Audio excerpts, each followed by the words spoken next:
মেয়েদের পিছনে ঘোরার ধান্দা আমি অনেক আগে বাদ দিয়ে দিছি, কারণ আমার কপালে কোনো মেয়ে নেই। আমি পোলাটা সারা জীবন লয়াল ছিলাম, ভালো ছিলাম। রাস্তা দিয়ে হাঁটলে নিচের দিকে তাকায় তাকায় হাঁটতাম। আমি সৎ ছেলে, চরিত্রবান একটা ছেলে। কোনো মেয়ের দিকে আমি খারাপ নজরে তাকাই নেই। খারাপ নজর আসলেও সেটা ফিরিয়ে নিছি। কিন্তু আমার মতো একটা ভালো ছেলের কপালেই কোনো মেয়ে নাই। আমার বন্ধু বান্ধব যেগুলো লুলমা ছিল, যেগুলো কোনো কাজ করে না, পড়াশোনায় ভালো না, যেগুলোর চেহারা ছোটবেলায় গাঞ্জা করার মতো দেখা যেত, ওগুলো চুলমুল কাইটা এখন একটু ইয়াটিয়া এখন গার্লফ্রেন্ড নিয়ে রাস্তা রাস্তায় ঘুরে। অথচ আমার মতো একটা স্মার্ট ছেলে যার কপালে কোনো মেয়ে নেই। আমি খুব লয়াল এবং ভালো একটা মানুষ। আমি চেষ্টা করেছি অনেক মেয়েদের হালাল ভাবেই প্রপোজ করার চেষ্টা করছি, চিঠি দিয়েছি, মেসেজ পাঠিয়েছি এবং অনেক মেসেঞ্জারে অনেক নক দিয়েছি, কিন্তু কোনো মেয়ে আমাকে সাড়া দেয়নি।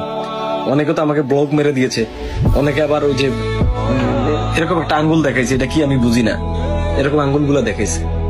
আমার কপালটা কোন লেভেলের খারাপ একবার চিন্তা করেন ভাই। আমি যদি কোনো মেয়ের স্বপ্নেও দেখি, তাও দেখি যে এটা বোরকা পরা।